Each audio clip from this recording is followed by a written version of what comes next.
Guys आ चुके हैं हम लोग एक और ट्रेड के साथ। और आज भैया हमारे साथ हो गया स्कैम, क्योंकि हमने कर दिया बिटकॉइन में $33 का लॉस। आज सैटरडे का दिन है, इसलिए फॉरेक्स मार्केट बंद है। और बिटकॉइन हमको बिल्कुल भी समझ में नहीं आता, क्रिप्टो ट्रेड हमको बिल्कुल भी समझ में आता, क्योंकि पहले हम क्रिप्टो में ही ट्रेड करते थे, बट हमको उसकी वोलेटिलिटी और उसमें फेक मूव्स बहुत ज़्यादा आते हैं, इसलिए हमको थोड़ा अटपटा लगता है। इसीलिए आज हमने उसमें लॉस भी कर दिया $33 का। अब हम उसमें एक और भी ज़्यादा कोई भी ट्रेड नहीं लेंगे, क्योंकि अब इस जो लॉस हुआ है हमारा, ये लॉस हम कल फॉरेक्स मार्केट में जाके रिकवर कर लेंगे। तो चलिए फटाफट से आप लोगों को पहले वो लॉस दिखाते हैं और फिर इस ट्रेड के पीछे का कंप्लीट लॉजिक समझाते हैं, ट्रेड एनालाइज समझाते हैं, ताकि आप लोग भी अपनी ट्रेडिंग जर्नी शुरू कर सकें। और आप लोगों के लिए इतनी मेहनत से वीडियो बनाते हैं, तो वीडियो को शुरू से लेकर के पूरा लास्ट तक देखिएगा, तब आप लोग भी अपनी नॉलेज को गेन कर पाएंगे और अपनी ट्रेडिंग जर्नी में आगे बढ़ पाएंगे। तो चलिए बिना किसी टाइम वेस्ट के फटाफट से चलते हैं अपने ट्रेड की तरफ और आप लोगों को दिखाते हैं। तो भाई लोग, जैसा कि हम लोग आप लोग को लॉस दिखा रहे हैं, $33 का हमारे पास लॉस रिसीव्ड हो गया है। बिटकॉइन में हमने ट्रेड लिया हुआ था,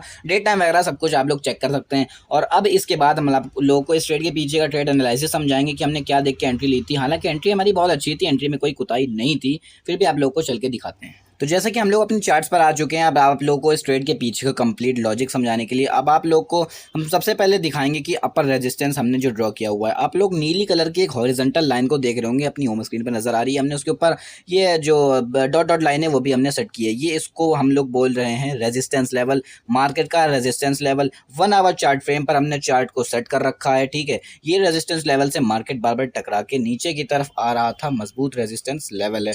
और नीचे आप लोग देख सकते हैं कि हमने एक ब्लैक येलो कलर से एक रेक्टेंगल बॉक्स है जो सपोर्ट लेवल का काम कर रहा है। मार्केट का सपोर्ट लेवल है। मार्केट में अच्छे फेयर वैल्यू गैप की बात, फेयर वैल्यू गैप किसे बोलते हैं, जो आप लोग देख रहे होंगे ये जो लाल कैंडल आप लोग देख सकते हैं लंबी सी, और इसके लेफ्ट में देख रहे हैं जो स्पेस खाली है, इसको फेयर वैल्यू गैप बोलेंगे, क्योंकि ये यही सपोर्ट से मार्केट अप ट्रेंड पे गया, यही सपोर्ट पे वापस आया, फेयर वैल्यू गैप बीच में स्पेस बनाया, इसको फेयर वैल्यू गैप बोलते हैं। और इसके बाद सपोर्ट से हमने डायरेक्ट एंट्री नहीं बनाई। डायरेक्ट एंट्री बनाते तब तो हम मान सकते थे कि हमने अपनी स्ट्रेटेजी को गलत तरीके से यूज करा, यहाँ पर हमारी कुछ गलती पकड़ में आई, लेकिन नहीं, हमने क्या किया, सपोर्ट लेवल पे थोड़ा सा मार्केट को होल्ड किया। उसके बाद आप लोग देख सकते हैं कि काफी कैंडलस्टिक्स ने साइडवेज मार्केट बनाया। साइडवेज मार्केट पे भी हमने एक यही सपोर्ट का यूज किया और ऊपर एक रेजिस्टेंस हमने एज्यूम किया। उस रेजिस्टेंस को आप देख सकते हैं, ऊपर 2 कैंडल छोटी सी बनी हुई है, सबसे राइट साइड में आप देख सकते हैं ऊपर 2 कैंडल जो बनी हुई है, उन्होंने ब्रेकआउट दिया ट्रेंड का। और जैसा कि हम आप लोगों को अपनी हर वीडियो में बताते हैं कि हम बिना किसी ब्रेकआउट के किसी भी मार्केट में एंट्री नहीं लेते, तो यहाँ पर जब हमको अप ट्रेंड का एक ब्रेकआउट का सिग्नल मिला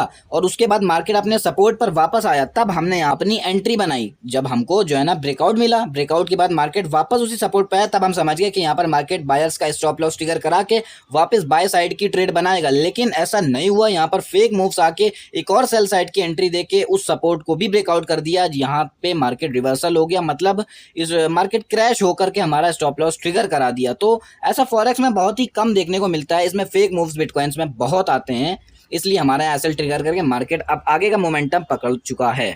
और हमें इस बात का बिल्कुल भी अफसोस इसलिए नहीं है, क्योंकि यहाँ पर हमारी स्ट्रेटेजी वर्क की है। बस ये है कि इसमें फेक मूव्स आ गया है, हमने अपनी स्ट्रेटेजी पर, डिसिप्लिन पर टिके हुए हैं, और यही स्ट्रेटेजी से हम बिलीव रखते हैं कि अगले दिन जब फॉरेक्स में एंट्री लेंगे तो अपने इस लॉस को भी रिकवर करेंगे और प्रॉफिट भी बनाएंगे। इसलिए हमें इस चीज़ का कोई अफसोस नहीं है कि आज हमारा ऐसे लेट हो गया। और अगर यही साइकोलॉजी से अगर आप ट्रेडिंग पे करते हैं तो ट्रेडिंग ही कहलाएगी, अदर कोई चीज़ नहीं कहलाएगी, गैम्बलिंग वगैरह कुछ नहीं कहलाएगी, और आप प्रॉफिटेबल ट्रेडर भी बन सकते हैं। इसी को बोलते हैं रियल पेशेंस मार्केट के अंदर। तो चलिए आज के इसी ट्रेड एनालिसिस की हमने कोई सीख गेन की, हमने कोई नॉलेज गेन की, इसके साथ ही वीडियो को यहीं पर ख़त्म करते हैं। मिलते हैं किसी नए वीडियो में किसी नए ट्रेड एनालिसिस के साथ।